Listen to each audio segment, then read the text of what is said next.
Good evening, everyone. Welcome to the New York Academy of Art.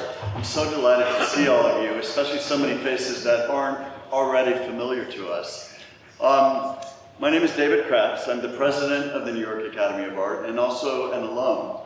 I have to say this school changed my life. I loved it so much while I was studying here. And I want to just tell you just a quick little bit about its history. The school was started in the early 80s by a group of artists and supporters and patrons who were interested in keeping alive the traditional skills of fine art making, of drawing, painting, and sculpture. And it started as a free drawing class in a church basement on Lafayette Street. So Andy Warhol, in fact, was one of the early supporters and board members. And he was attracted to it because of the focus on drawing. The school stayed true to that mission ever since, and today we are a fully accredited graduate school of art, 2-year program. People come from all over the world to study here, and at any given point there's about 100 students. We still believe in studying the traditional skills of painting, drawing, and sculpture, but we believe in that in the context of the contemporary dialogue and taking part in both of those things. The show tonight is really a high point of my time as president of the school, which has been 10 years. It's incredible to me. It has such meaning really because of its significance as a homecoming for the legacy of Andy Warhol in relation to this school. Also because of how it examines the importance of drawing to his practice and how it relates to the importance of drawing in what we do here at the school.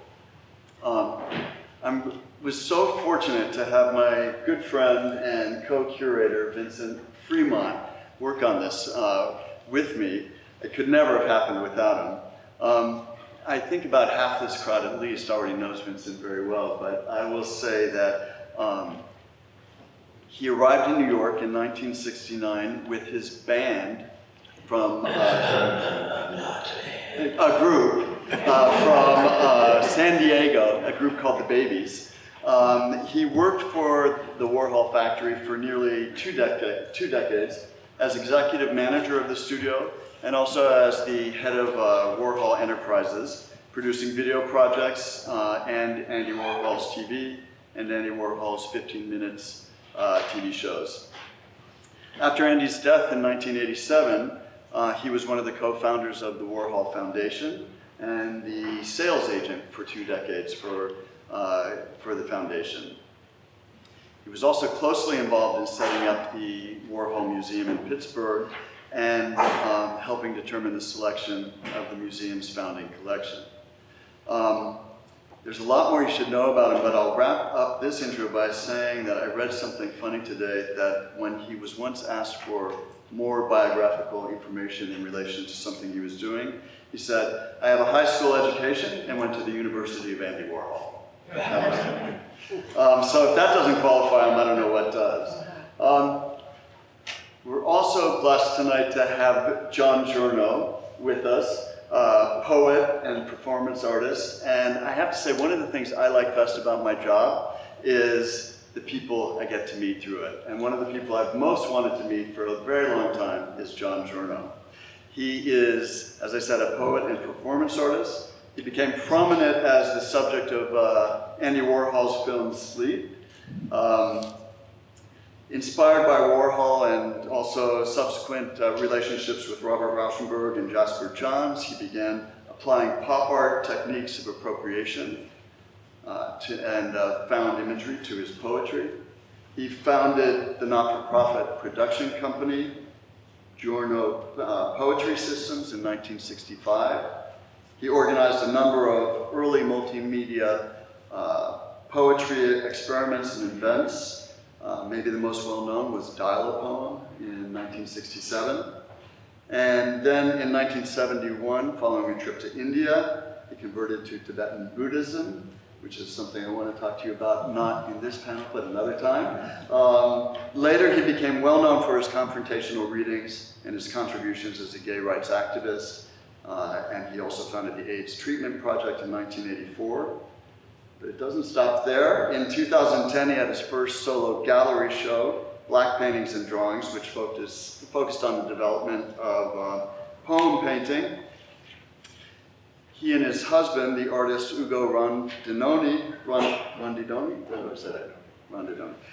collaborated on the 2015 show, I Love Giorno, which opened at the Palais de Tokyo and then later traveled to the New Museum in 2017 and was around the city. What these factoids don't tell you, though, is how amazing it is to see him perform. And you won't remember this, but probably 3 or 4 years ago, I was at a dinner where it was like a literary Lions dinner or something, underwritten by a great partner of the school, which is Van Cleef & Arpels. So I was invited, and I think I was even seated next to you. And we were chatting away, and then it came time for John to speak, and he got up and spoke, and I was like, I was speechless. I was transfixed. I was inspired. I had no idea what that was like. And afterwards, I thought, wow, I have to do a lot of public speaking. I need him as my speech coach. But, so maybe after this you'll do available. I don't know. But it was incredible. And I have been a great admirer ever since. So, one other thing I have to tell you is Donna DeSalvo was struck with the flu this weekend, and I promised her a lot of chicken soup if she could rally, but she is unable to be with us tonight. So I'll be speaking on her behalf. Yeah, you're capable of. Let's start tonight by let's start with the beginning. Let's talk about first meetings and first impressions. Vincent, how did you meet Andy Warhol? You're ready for a 20-minute version or 5? Well, I met Andy in 1969. In fact, the weekend of Woodstock, August, whatever the date was. I had 2 friends. We were a group called the Babies. We didn't play instruments, that's why I have to say we weren't a band. We were conceptual. So I think my friends had met Andy 6 months before we came to New York, being tired of being in LA, thinking we would be in the music business, hanging out with the GTOs, the Girls Together Outrageously, the first organized girl groupie group. And we headed out, actually got her as manager. We drove cross country, ended up at the Chelsea Hotel, ended up at Andy's studio probably the 2nd or 3rd day I was here. Andy interviewed me, and little did I know that I'd be working with him the rest of his life. And that's the short version. What were your first impressions of him? Well, I've been a big fan of his as a kid.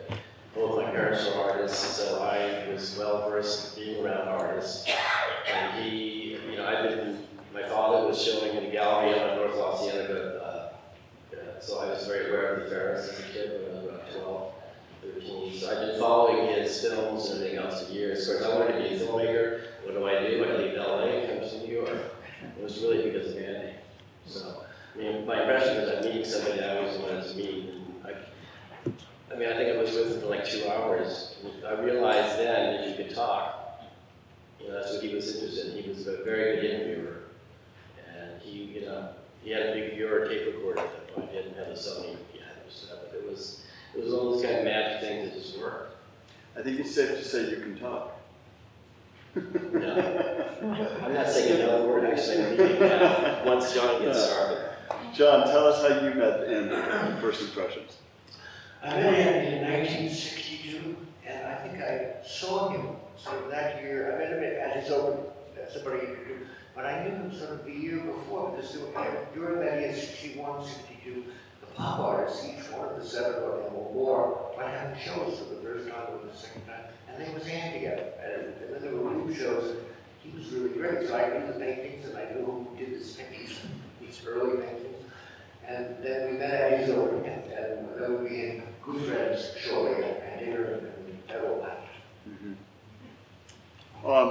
Can you talk about, both of you, what he was like just as a person? As a friend, as somebody to hang out with, to be around? Or a boss. Or a boss, yeah? Or both. No, I don't know. He's something. I think Andy is something different for each person. I think if you put the people like Fred Hughes, Bob Relicello, those of us who are very close into his business, he had a different relationship with each and every one of us. But I have this kind of thing where I felt he was like a second father. Because he did teach me a lot. I learned a lot all the years that I was with him. And the more he trusted you, the more responsibility he gave you. So by 1974, roughly the age of 24, he made me vice president of his company. It sounds good, paid was not so good, but you learn if you made him money, you made money. And it was kind of this, he was very loyal to those people around him and cared about us. We were called the kids, because we were all in our 20s. So it was, to me, a wonderful time. I feel very lucky that I was with somebody like that, one of the great artists of the 20th century. But you could get 5 other people in the room and they could say how horrible it was. So it's very, John, what do you think? Well, for me, then in those really early years, Andy was very kind and gentle and simple and really bright and a joy to be with. And because it was really early, he was doing things for the first time. He was going over that 61 to 62. It was fascinating. He was just so brilliant. And I was a young poet, and I was discovering what I wanted to do. At the same time, it was really interesting just to be with his mind. And I think with all those people, just being with their minds were a great influence on me. Somehow, through some nonverbal communication happening, and I've learned enormously.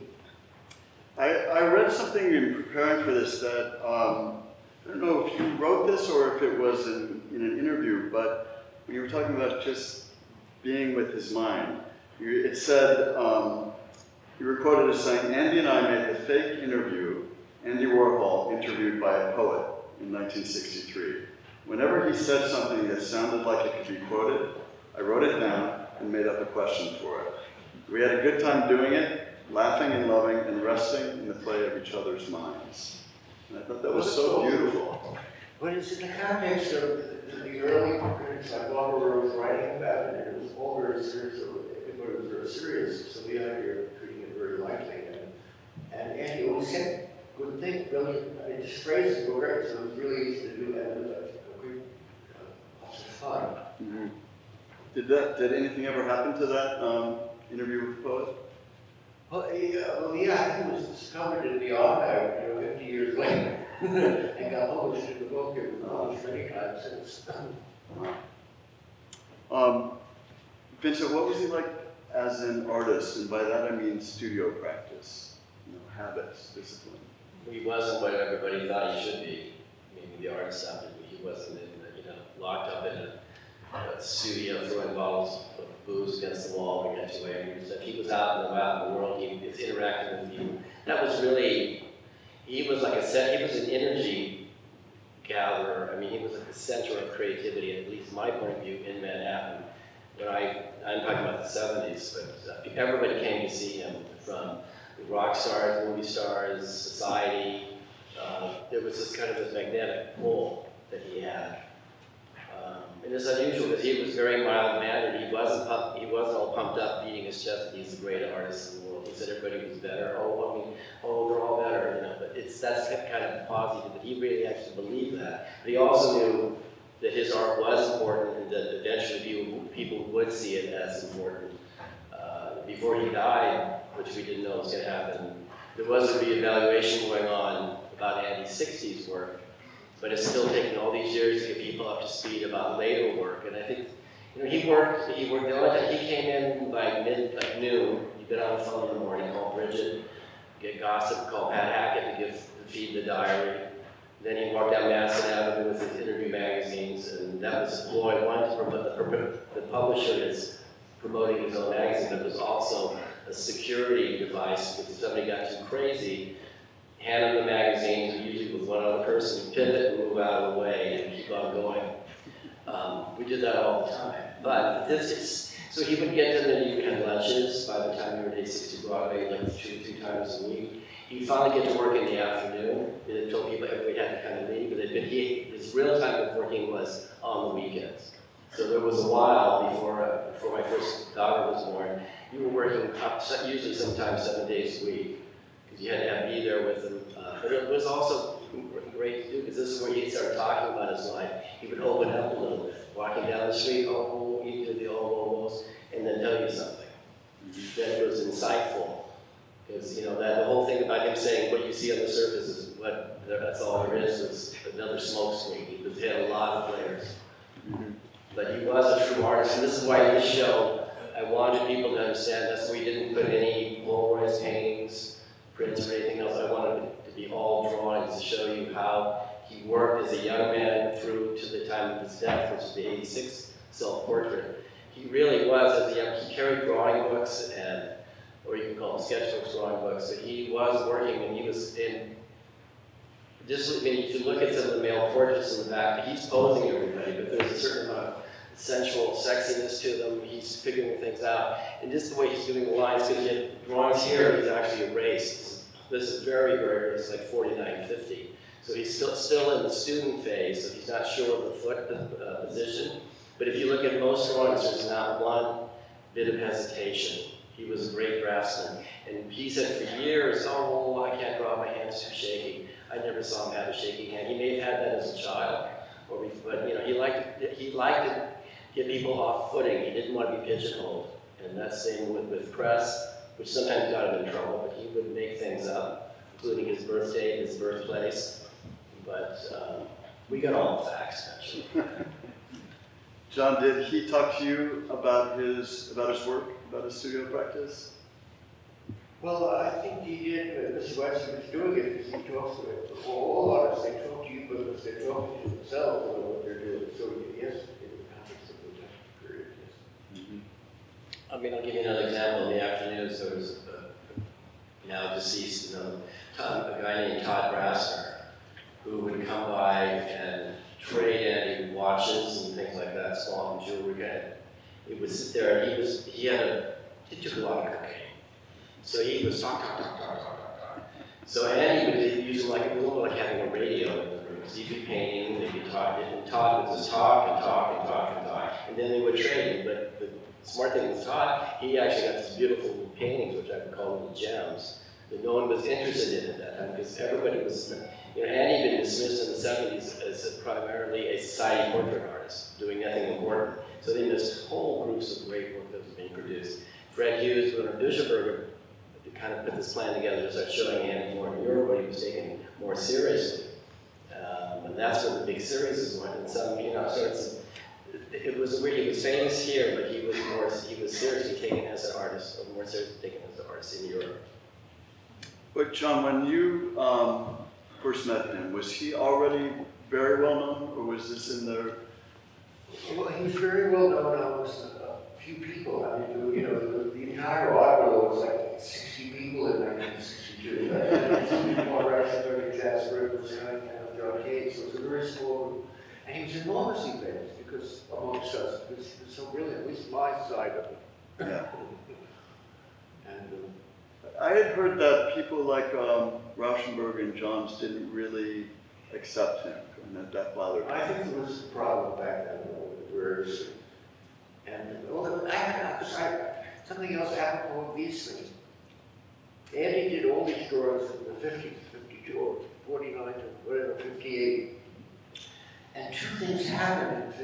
And one of the things that are interesting about these drawings to me was the gay element, because the 50s was very homophobic.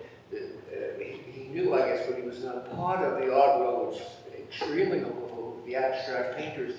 And so apparently when he came to New York in the 50s, it was under the influence of Truman Capote and Tennessee, all these gay writers, Tennessee Williams and all of it.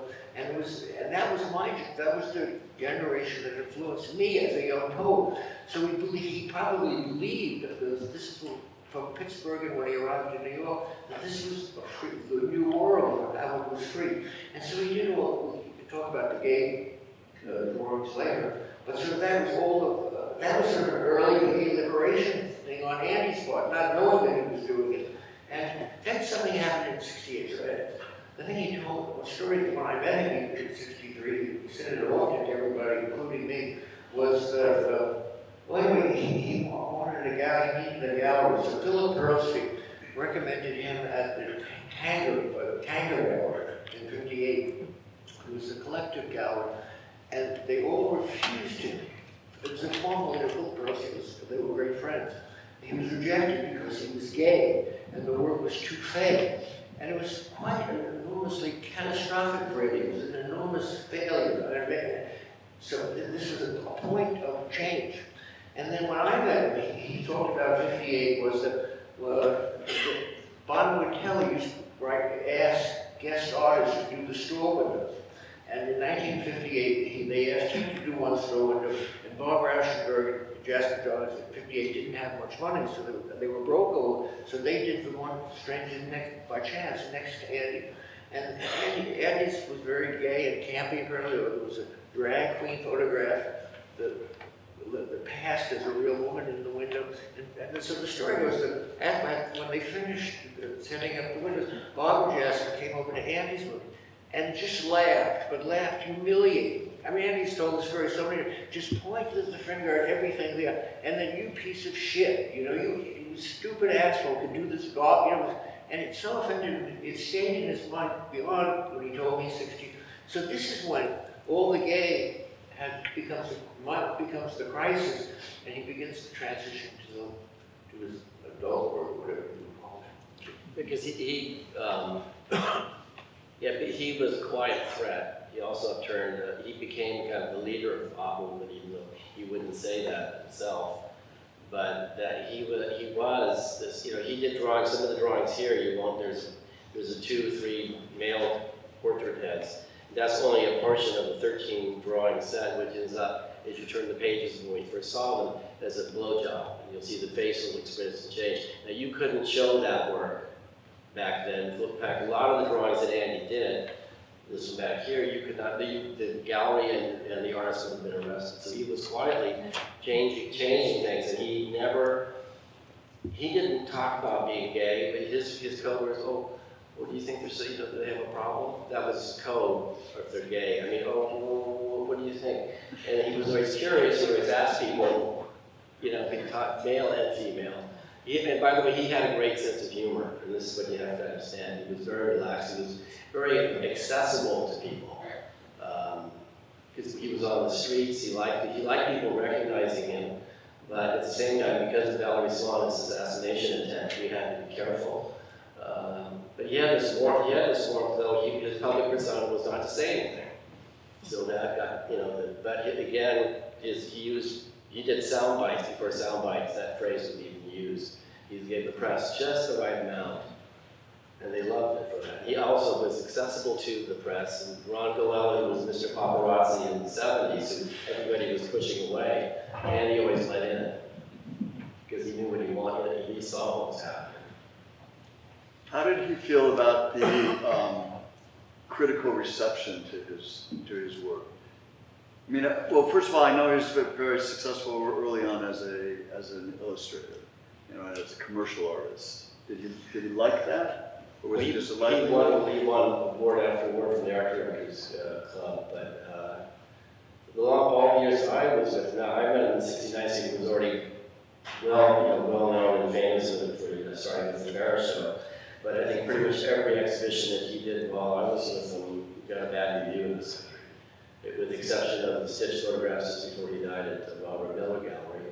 Generally, they just trashed him because you only had Robert Hughes, who didn't like how Andy's lifestyle was, Dylan Kramer, who just didn't like modern art in general, specifically Andy, because he was the one they focused on because he was always in everybody's face, because he was probably the most recognizable artist of his group, of the pop artists. So he took the heat, but Andy was actually very strong, because he did what he wanted to do, and he took the criticism and he turned the negative to a positive. So if somebody said, I hate all your work, and you go, well, you're right. You just deflect it right back at him. So what are you going to say when somebody says it's right? They had to stop the conversation. But then they made up stuff about him. The collaboration with Jean-Michel Basquiat, the art world, called him, went on the same thing. He was in Dracula. He was sucking up the energy from, Jean-Michel. He missed the whole relationship they had. The classic mentor, the older famous artists, or the up-and-coming artists. It was a very incredible time for both of them, creatively and energy, they fed each other, but here comes the art world who has all these preconceived ideas about who Andy was, and they destroyed the relationship. Did you feel like he was a mentor? Was it a mentor relationship with you? Well, I think so. Well, yes, older than me, and even more important than that, is that I sort of I've been a poet since I was 14 years old. And I had a crisis sort of beginning in like 60 or 61 when I stopped writing for a year. And then I started I wrote these found poems. I mean, I got the picture, in the late 50s, that there was Duchamp and Jasper and Bob and Andy was Bob. I knew all of that. But seeing it is different than learning it in school. Learning in school is just sort of, it's not there. But seeing everybody do it every day was an enormous. So in February of 1962, I said, I'm good. If they can do that painting and sculpture and art, I can do it for poetry. So I wrote my first found poem with essentially the inspiration of Andy. Take something really simple, and then I did a number of them and sent them to Ted Barry, a New York School second generation poet, and he had a magazine called C Magazine, and he published them in sort of March of '63, and then every couple of months. So by the time I met him, I was already in this groove of developing that part of how I used the found out. Yeah.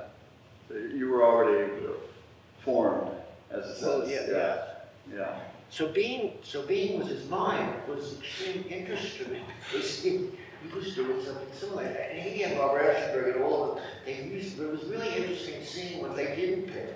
I mean, that was the teaching, what things they didn't really, they would pick obviously the things that we would expect, but that was a great teaching to me. Vincent, back to the commercial work, my understanding is that he was partially successful because he was so willing to accommodate art directors' feedback and change things. And No, they wanted to use him because they realized that he knew he did have his finger on the pulse. He was a visionary. He also understood, he understood commerce for sure, but he never sold out. Let's not forget, he never sold his name. He stopped. When he was alive, he didn't want sheets, pillowcases, posters, postcards, anything like that to be made, even though they were pirated. He cared about his name. That goes back to the Volunteller, when he did later, when he had Superman and the other paintings in that. Rauschenberg and Johns used an assumed name, a kind of a combo name. Yeah. And Andy had his own name, Andy Warhol. He understood his name was important. He built out, so he understood all this. And he was a natural kind of business person, but when he says business is the best art, you can't, that's one statement, but he was first and foremost an artist. He had a very high aesthetic. When Fred Hughes became his manager exclusively, they really had a brilliant time in the 70s to rebuild, or to build his career. Because after the assassination attempt, if you look back in the articles, basically they said Andy lost his creativity. He's no longer what he was. This near-death experience really sapped him. I met him roughly a year after, and he was interested, always thinking. So you have, and also to become a well-known artist, it's like a person writing another, what's your next hit song? You are under pressure to do another great masterpiece, another masterpiece. And by the time we get to the point where he, almost, the last few years of his life, there's a great energy happening. And that's partly to do with his relationship with Jean-Michel and all the painters that came up the pike in the early 80s. You had Kenny Scharf and Keith Haring, who he really loved, and Jean-Michel, and Julian Chample to a point, but he did want Keith Haring and Kenny to learn about drawing. And this is when he was helping to start this school.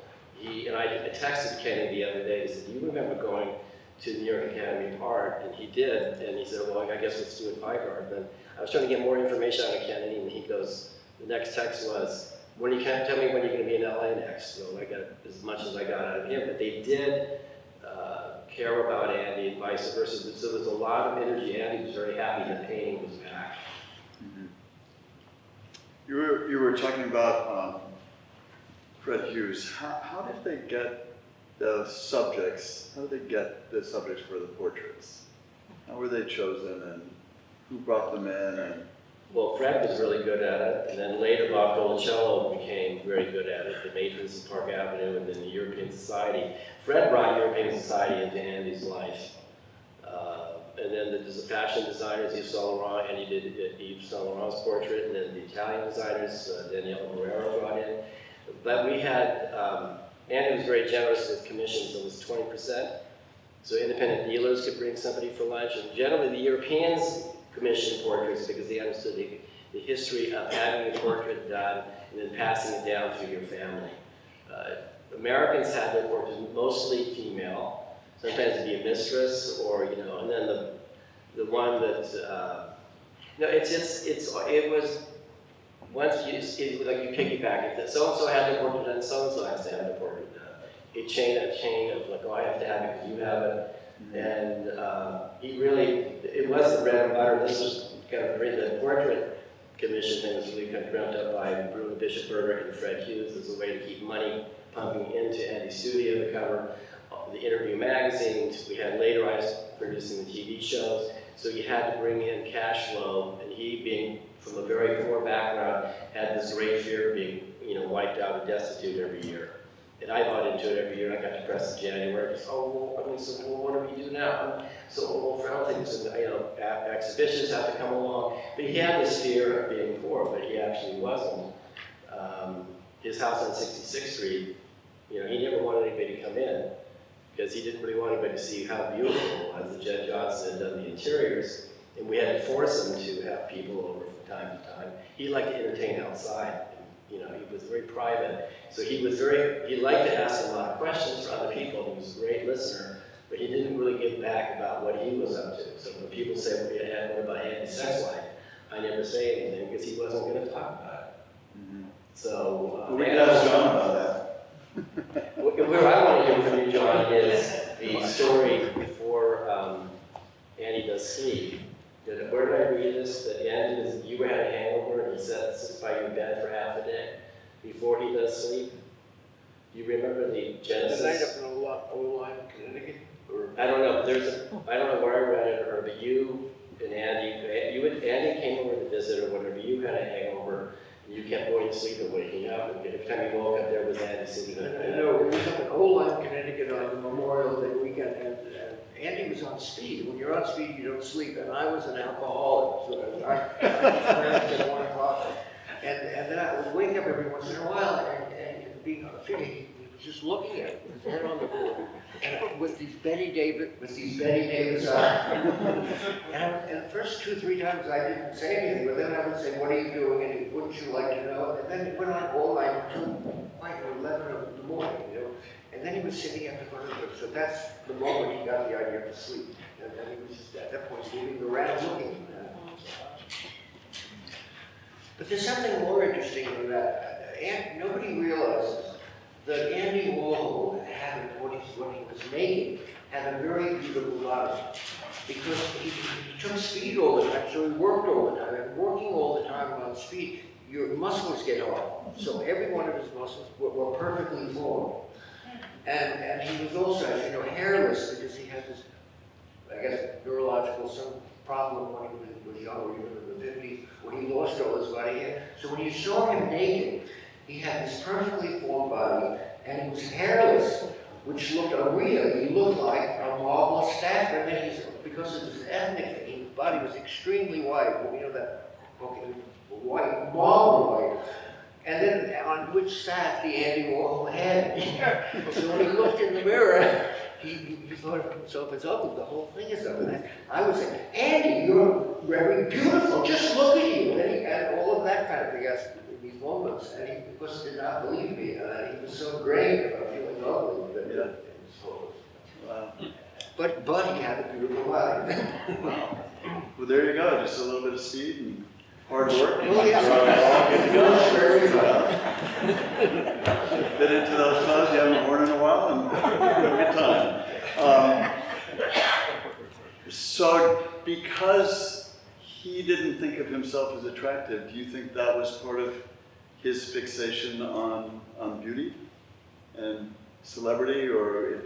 If you look at read his philosophy book, he actually liked talkers more than beauties, because it was more interesting. But yes, he was. Look at the nose job painting. He did, you know, he actually he approved of having your face done and stuff, but he had a little bit of a little bit of his nose done early on before I knew him. But you know, he did plastic surgery on all the portraits. The ladies, you know, he liked long necks. They take out the wrinkles. He wanted them to look like movie stars. He had a high aesthetic for that, and he did believe in that. He believed in different creams. And my mother was born in the same year, and I used to fly her in. She made these homemade facial creams, so he was using them sometimes. And he was a germaphobe, don't forget. So for him to accept some homemade, you know, face cream was a big deal. But yeah. I was thinking about these drawings and the show we put together, and I was thinking about his life and wondering, you know, I know he kept diaries, but do you think of these drawings as a form of journaling? Well, I mean, the ones from 1956, the trip around the world, is kind of that, because Charles Lisenby, we were lucky enough, I did a show of drawings from 1956, travel drawings, and Charles Lisenby was interviewed by the gallery in Munich, and he said that Andy was constantly drawing all the time. He had all these drawing books with him, constantly drawing. And you see that we found a lot of books, and I believe the closest to kind of a diary, with the exception that he didn't write any text, but he had his mother write his name, you know, sign his name and date the pieces when he got back. And strangely enough, there's like 6 or 7 different locations, all the same date. So his mother just kept writing, putting the same thing, you know, Julia. So it's very charming, but that would be kind of dark. I mean, he loved doing portraits, mostly of males, but he did female portraits. And like the books he self-published, you know, the 25 Cats Named Sam and One Blue Pussy. He did the art, his mother did the calligraphy, and Charles Lisenby did the text. So he always had somebody doing the text for him. But he laid it out. He wanted, you know, he had obviously he had a great visual aptitude and a great editing. His eye could really edit what he really wanted, as far as even in silkscreen process, he knew what the right image to pick. Did you ever do any text for his work? No. No, but I think the drawings are enormously autobiographical, particularly particularly the gay ones, obviously, and they were a reflection of his mind, you know. And the ones that I know better. So my husband, Ugo Ramironi, my partner and husband, owns 5 of them. 5 of the ones from Otto Fenn, and so he has a studio up in Harlem, and we have a bedroom, and I sleep here. And Ugo sleeps here, and the wall is here.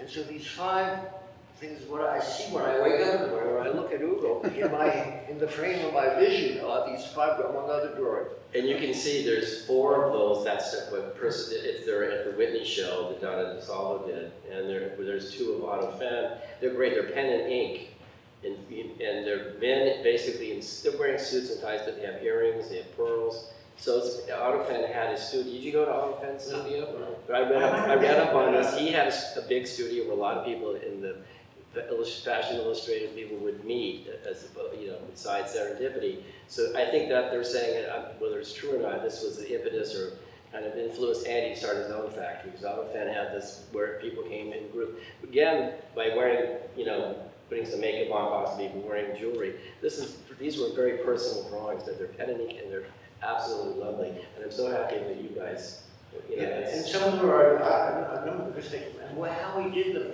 is Otto Fenn took he's a fashion designer, so he had a zillion photographs. But Andy took them apparently. It was an egg guy says was that he took them from the contact sheets. So like one contact sheet that's this size, there are the ones we have are Otto Fenn with a mustache that you can, and this one contact sheet became 4 drawings. So I guess Andy then borrowed the contact. They're back at whatever the estate of that. But anyway, they're so great because they're not caricatures. They're also middle-aged men, so with the mustache and 2 strands of pearls, or you can obviously lipstick and a mustache and a cigarette holder. or a thing they call a stove, a first stove, and it's done lovingly. Yeah. So it's really a function of his mind, it's a reflection of his mind. That's what, yeah, and like the ones, when you first came in, the ones on the back are very much that. And then the other grouping of the children's stuff, he had a lot of he used a lot of source material from Life magazine. Daniel Blau, who lent a lot of these drawings, kind of went through like the detective and found all the source material and put a whole book out with Life magazine images that Andy used and cropped. And so there's an ongoing, so he used the same thing with the drawings over here, but the portraits of males, primarily, they are very personal, and you're absolutely right, John. And by using like rubber stamps and kind of the details, and there, if you see the little hearts, you see little hearts, that means that he really cared about that person. Charles Lisenby, there you'll find CL in the drawings. And then there's the code, which I still try to break in the code, but of the 50s, of sexuality, homosexuality in the types of imagery inside the drawing.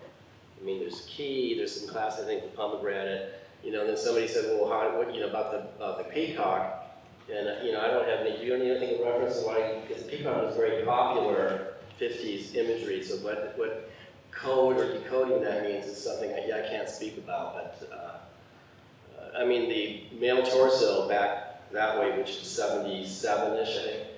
He called those landscapes, not what they actually were, male torsos. So his nudes were landscapes. He uses some of the asphalt paintings and other things like that, possibly for his shadow paintings. So he was a tougher artist, in my viewpoint, than people think. He was really, if you look at the sex part prints that are at the Whitney, they're kind of on the side so you can miss them, because it's relatively X-rated. So he was doing things where he liked, the sex, the torsos are classic, kind of based on Greek and Roman statuary.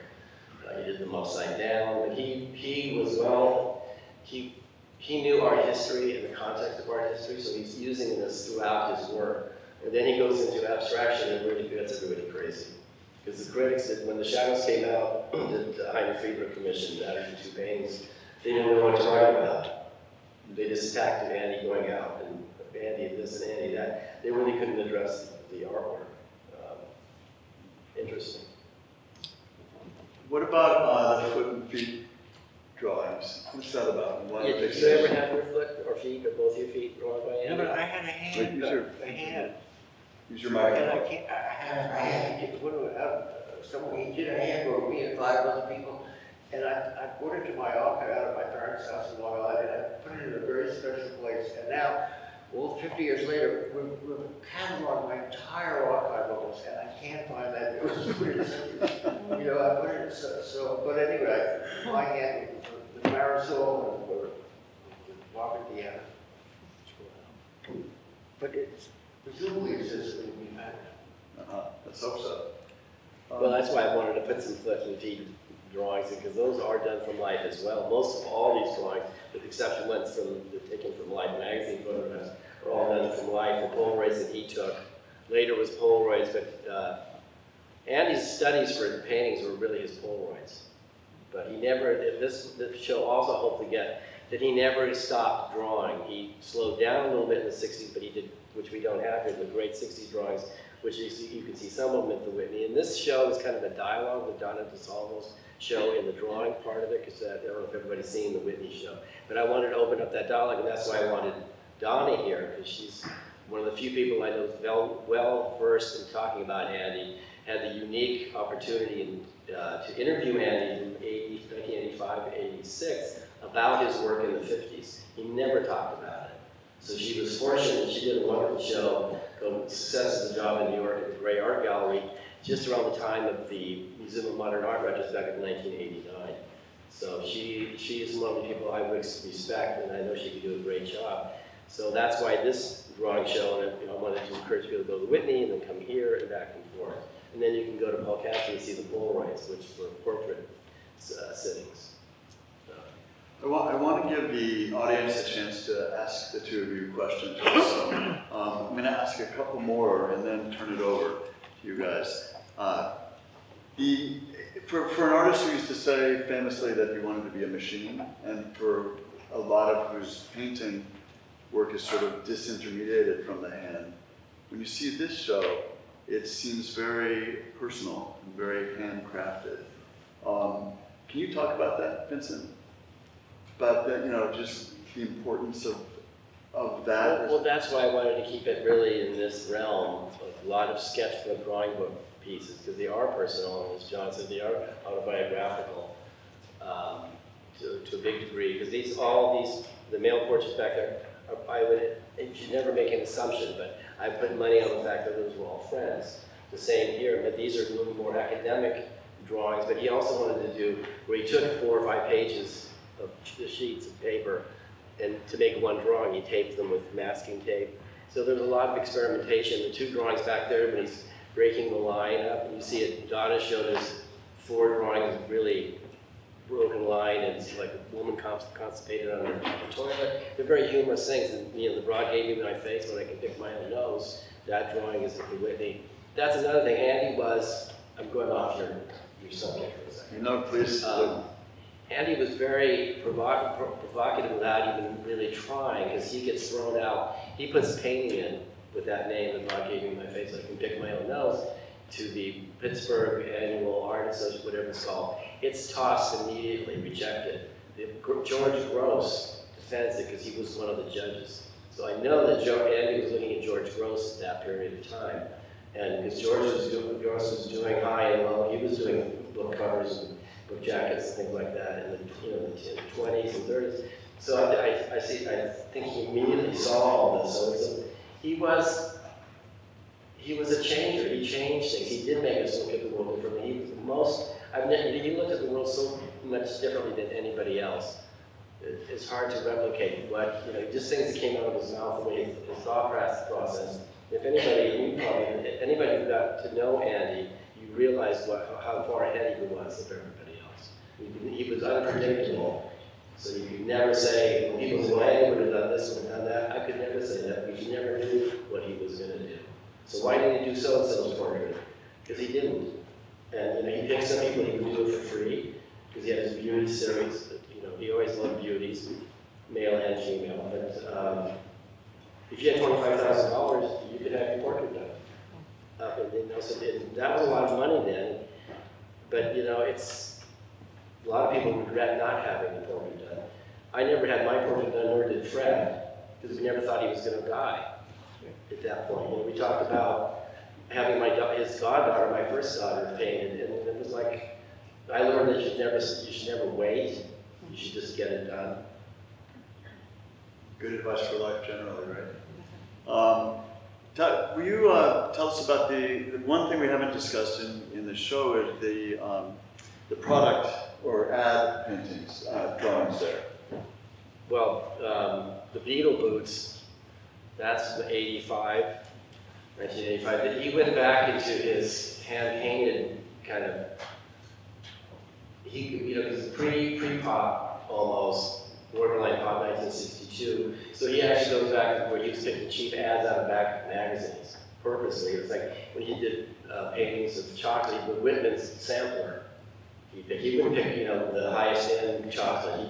He went for the chocolate that anybody could buy at any time. And so he kind of revisited that. Lifesavers is from actually one of the drawings he was doing for Ron Feldman, who did a whole ad series portfolio of prints. Campbell Soup, box paintings. He was commissioned by Campbell Soup to do a painting of the newest and greatest Campbell Soup boxes. Remember they came out in 84, 85?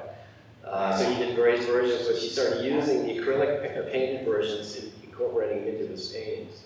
Don't forget, Campbell Soup wanted to sue him in 1962. But we did find a picture of Campbell Soup executives holding a Campbell Soup can painting, so everything was okay. They realized just how important. So they come back, and so he does small paintings, but he revisits his past repertory, and then the greatest hits, retrospective reversals. I remember Larry Rivers was approached by a collector to do his famous greatest hits. So Andy and Larry were talking about it, and then Andy thought maybe I should do kind of the same thing, and then Riddle Bishopper, so that you get the Maryland reversals, but he reverses everything, puts in the negative, so it is different. He's a different person on top of it, so you can't replicate. And he wanted to keep changing, so. John, I saw you smiling when you brought up Larry Rivers. No, that period I remember. Nothing to say about it. Okay. I'm going to ask one last question and then turn it over to the audience. The self-portrait of Andy up here. What do you think of that drawing, both of you, and what emotions does it evoke for you? And what does it say about the transition that Andy underwent during his lifetime? Not to put you on the spot. Well, I don't know what to say, but I'm a Buddhist, you know, so it could be Andy pre-seeing his own death, that he's leaving his body. The best way to leave your body is to the top of your head, you know, hold the different ways you can. So it might be, I think that's really interesting because I don't know, I can't answer that, but that's, I think, You can't really answer, but his last self-portraits, he did self-portraits throughout his whole career. His last ones, he picks just his head to be floating in the black background, no body. So that is really interesting. And he was very intuitive, he was a visionary, he was dreadfully afraid of going to the hospital. We had to convince him because he had crystals. And he finally admitted to me that the crystal doctor wasn't really working and he was in severe pain for his gallbladder. But to do this series the way he did it is this kind of, he may have seen what you're saying, that he was leaving. a precognition, you know, a precognition. Yeah.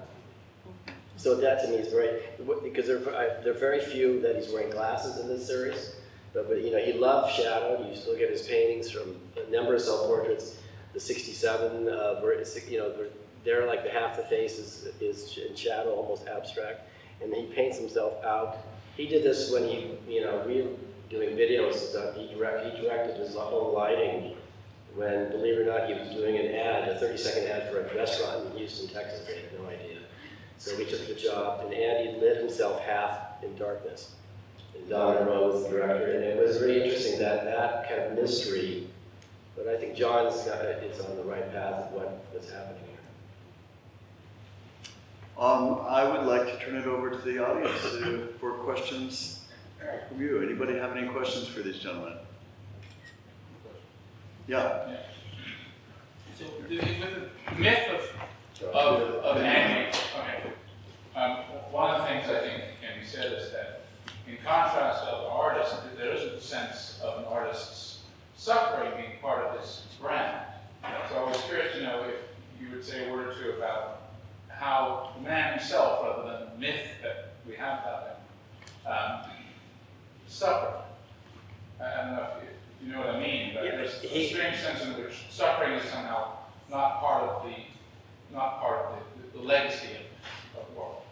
I think if you read in his diaries, I think if you read the philosophy book, you will pick up the insecurities, physical, 1, 2, he was lonely, how he had a hard time in very personal relationships, I think, sometimes, but he would never really talk about it. But I know when Jed Johnson broke up with him in 1980, Jed had been living with him since 1968, and he came over to our apartment for Christmas, and he was completely, I mean, it wasn't really different, he just was not happy. And he was doing things that contributed that.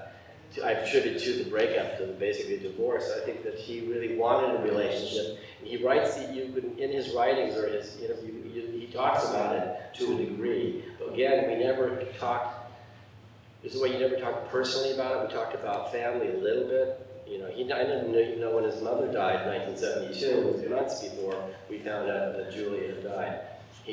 Death was an abstraction to him. So there were things that he was unhappy about, but to answer your question properly, I don't think I can, but I mean, there were things that bothered him, certainly. But I'm interested in how does he express in his work, for example? Not his journalism. I think it's, well, one of the obvious ones, if you see this late paintings, AIDS G, he was terrified of the AIDS epidemic, to the point where he didn't want to stand next to anybody until he learned about it, even to touch a fork. Remember, he was a germaphobe. So at his funeral in Pittsburgh, first time I had ever gone to Pittsburgh, my wife Shelley remembers, you know, going into the ladies' room, and then, you know, his family, who was going to touch the doorknob first, so it came from the family. He didn't really like anybody touching it. He got a little more at ease with it later in life, but he really didn't. I'm still not answering your question, but it's complicated because he wasn't an artist that's going to throw it out there, but there were messages like HG. He was aware of it, you know, the headlines, and if you look at the death and disaster paintings, he's dealing with American culture and that whole, it's in your face. He loved, you know, he was a quintessential, you know, American in so many ways, but he also had old world thinking, and it was complicated. And you weren't going to get that. If you asked him that question, you never got a single answer. If you asked him about his artwork, you would not get an answer, or he would deflect it to something else. So that's why you have these rare occasions. If you were walking with him, you know, and you'd be in a conversation. John Reinhold is here, who had many long conversations with Andy over the phone and in person. So when he really trusted somebody, he did interact. And he was upset about certain things. And there are tapes between Truman Capote and Andy, which are very enlightening as to the insecurities and sadness about, you know, what they're doing here. They are both famous, and that's quite interesting. But I didn't tread into personal territory much. John, do you see Well, evidence I of think suffering? it's a really important question, because I think Andy suffered enormously, more than his entire life, from beginning to end. And when he has the retrospective with Katz and Machado, really around about, I had dinner with Giorno before the retrospective. When you had the retrospective with who? In Kenneth retrospective of '89, and Kenneth said to me, John, you don't realize that Andy was more hated when he died than ever before in his life.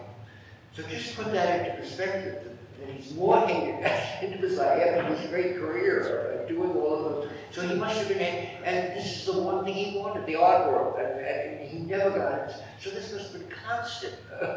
And when you suffer a lot for artists, it has a very positive effect. Somehow, the suffering can break through concepts, stupid concepts that prevent you from becoming a great artist sometimes. So I think all of that suffering, the result was each great thing that he did, whether it was a reflection of suffering or not. Very good. That's great. Yeah, Will.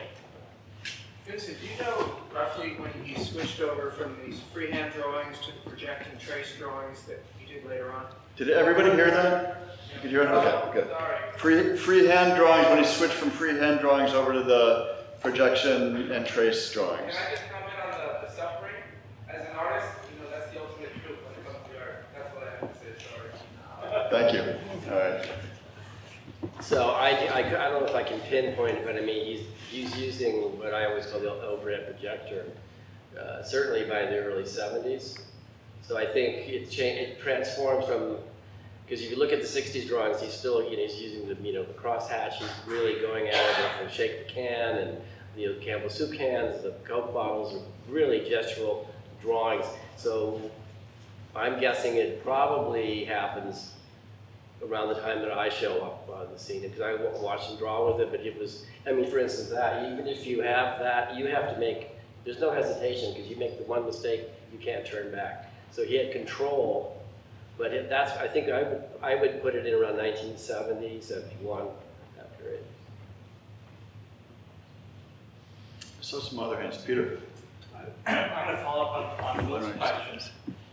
I feel like there's so much intimacy in the freehand drawings. There's a tenderness and a caringness for the subject, and to some degree, as soon as you start to work mechanically, some part of that tenderness will disappear. And I wonder, not disappear, I mean, a different Warhol shows up. But I wonder if the tenderness and sort of emotional connection, if that shows up more in his diaries at that point instead of in the work itself.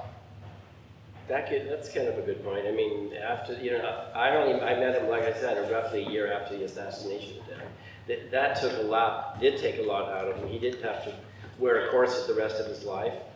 When you're near death, and literally he was considered dead for that moment, so I think, what's his name, reminded me he was a famous artist. And, you know, they got out, he basically died and came back. So he did see the world differently, it did affect him. But it didn't affect his creativity, which people thought it did, but it really didn't. But it's just kind of, you know, you want to say something? Well, yeah, well, yes, it was a big change, and the one thing is, you know, speed was great when we were young. It had this great effect on our life. It's a drug that kills, but the speed. One of the things speed did was make Andy fearless in those years that I know, from '61 until he got shot, you know. And being fearless, that when any good idea came up, he was fearless. If he saw it as a good idea, he would say yes and do it, you know. And I sort of like the World's Fair, you know, all of this, an idea of having the 10th, the 12th, the 1, he saw all the problems, but he was going to risk it because it was a great idea.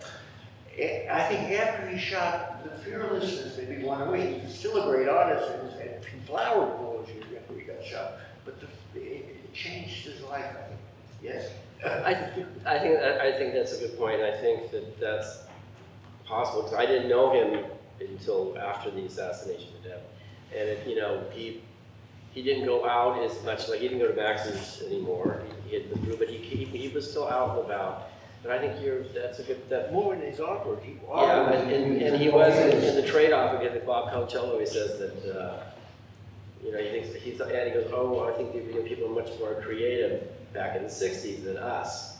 But then Bob always asks, well, you have a trade-off, either us or you have crazy people kill you know, at half the time. So it was a double-edged sword, but Andy liked crazy people because of the creativity. So there you know, he attracted certain people who spent years threatening our lives, but that was part of the job. But I think he wanted creative people around him to feed off and back and forth and give and take. And I think John keeps making good points. Got another question here. Go ahead. I've been itching to ask this question, and a lot of information has come to the surface. As far as Mr. Warhol being shot, I remember that I was 3 or 4 years old. I remember the impact that it had. So if either of you know how, because it does take a certain intelligence to overcome something like that, a public assault, how then, through his art, through his friends, can you shed light on the recovery process? How long did it take? Did you know him intimately? What did he do to come back from such catastrophic physical assault? I don't really know because I wasn't there. I wasn't either. No, I do think that, you know, if you know, I don't know, back in the day when you took, you know, photographs with just a Kodak camera, you have the bonus photos. And Andy does take pictures of his scarred body where you know, he was cut, the bullet bounced all around him. So he was very aware of that. And I think mortality or death follows his career even before the shooting, but it's even more focused after the shooting that he could have died. He's, you know, his quote, one of his quotes is almost like he's seeing the world as, you know, through a television, you know, he was part of television stuff. The reality, there's, you know, it's kind of a blur of what's real and what's not real. I think like any trauma like that, you're almost dying. It took months for him to recover. And therefore, by 69, when I meet him, you know, he's already made the statements he's given up painting and stuff. He never actually gave up painting. But he's starting to get back up to speed physically and mentally. You know, when I met him, he was Andy. I mean, I don't know if that's hard. I think he in some ways, do you remember those small orange paintings about this big? And there was about 12 of them? He did either in the hospital or just after he got out. Drawings? No, paintings, not canvases. So canvases on the side. I saw him, and there was a group together. So that was, I think I remember he did it in the hospital. He could not have done it in the hospital, but probably started working with, they said right after. So maybe, I'm sure secretly, he liked to work, so I'm sure he started right away. Well, we'll ask Catalog Resonate. There's one person from Catalog Resonate here tonight. We can find an identifier for you, and you can all ask questions. All right, there's a question back there. Have you ever heard of a guy by the name of Jack Smith? Yes. So it was, my knowledge, I was working with a group in the Congress they were working on Jack Smith's documentary. This was a guy that was a filmmaker and an actor. And one scene had Andy Warhol marshmallow, and they were saying that Andy Warhol got stuff from him. Is that true? Dan from Jack Smith. Yeah, I heard that. Andy was looking at Jack Smith's films, and they met. The whole underground filmmaking, again, I wasn't there, but if you look in the different books about what was happening, then Andy certainly was looking at the different underground filmmakers, and I'm sure he was influenced to a degree, and he also then broke ground by creating the history of film, starting with films like Sleep, going from silence and talkies to kind of stories. So yeah, I can't elaborate on that because that's something that's a whole other world. But yeah, he certainly was looking at Jack Smith's work. Yeah, I was checking him out, and he was making like movies called like The Flaming Creatures. Right. And with Mary Mantel, and different people like that. Mari Montez, which Yes. Andy also filmed, so. So the films, when I met Andy in 1962, we went to, a few months later, we went to the premiere of Flaming Creatures. But each of us had seen Flaming Creatures 20 times before, because Jack Smith sort of was working on it for years, and there were endless showings and lows. So when I saw it, I saw it at least 10 times, and Andy probably the same thing. And also, the things we had Jonas Mekas had the filmmakers call up Cinematheque in those years, and 3 times a week there were film shows, or in different small theaters, as you know. And the way Jonas did it, he would always put a new one on last, so you had to see the 3 that were, and that's how we saw Flaming Creatures a zillion times. And all the rest, all the Ron Rice, to see the latest one at the end, to see the Bruce Conner, we had. And what happened is, because I was sitting there next to Andy, you saw that he was learning about film. Because when you see films 20 times, of all of them, you see exactly what they're doing wrong. Yeah, and you see exactly what they're doing right. And when you see it over and over again. And that year, at least maybe it was me a year, but maybe he started before, that year was when he learned how to make film. Just through seeing what all of these creative young kids were doing. And Jack Smith was one of them. Yeah. All right, one last question. Yeah? Just the friendship in Boston was so significant. I just wondered if at the time that Andy passed away and that Jean-Michel said to Anita Jose, I just lost my best friend. And Warhol had given him studio space to work in, and he helped him get back to his painting. Who, Andy gave him a space? Yeah. No, he actually rented him a space on Great Jones. But I'll just make it quick. He rented the space. I was negotiating the lease, and he took over, and he charged what was then quite a big sum of money to rent Great Jones. But here's the thing, he realized Jean-Michel wasn't going to be paying with Bruno Bischenberger, his art dealer. And they were in competition with each other, getting and trading Jean-Michel's work. So they were very good. It was, like I said earlier, it was a very important collaboration. Both when they did their own work and when they actually physically did collaborate on paintings. It was destroyed. He lost Andy because he separates from Andy once that New York Times article comes out, the Genius series, and then that's when they're saying Andy thinks Jean-Michel is a mascot, which was not true. This really upset Andy. This was all wrong, and they destroyed. So if you look at the diaries, Jean-Michel does pull back from visiting Andy, doesn't call him as much. When Andy dies, Jean-Michel is crushed. I spoke to him. Jay Schreiber was Andy's last assistant. He was living next to Great Jones at 342 Bowery. I told Jay to tell Jean-Michel to come up to 33rd Street where we were, because we had to start separating the paintings. And I knew the last group of collaborations was a handshake, 50% to Jean-Michel and 50% to Andy.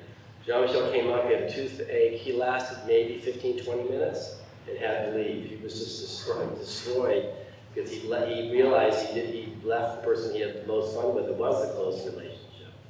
And then there was a documentary came out that was started when Andy was still alive And I did an interview about their relationship inside that documentary, and Jean-Michel called me after it came out to thank me about talking about the way, knowing how they were working together, what the real story was. So he dies roughly about a year after Andy dies. I mean, Andy wanted to get him off heroin. He tried all different things, but Andy really, he loved all those artists. And Jean-Michel was the only one who could come into the Andy studio and smoke a spliff. We had to close all the doors and keep the smoke out, but he really wanted to paint. Who else could walk over Andy's paintings literally and paint over half the imagery in some of the collaborations? It was something that the energy was so great, and it's just a shame that things turned out the way they did, but that's what it is. All right, everybody, thank you so much for coming.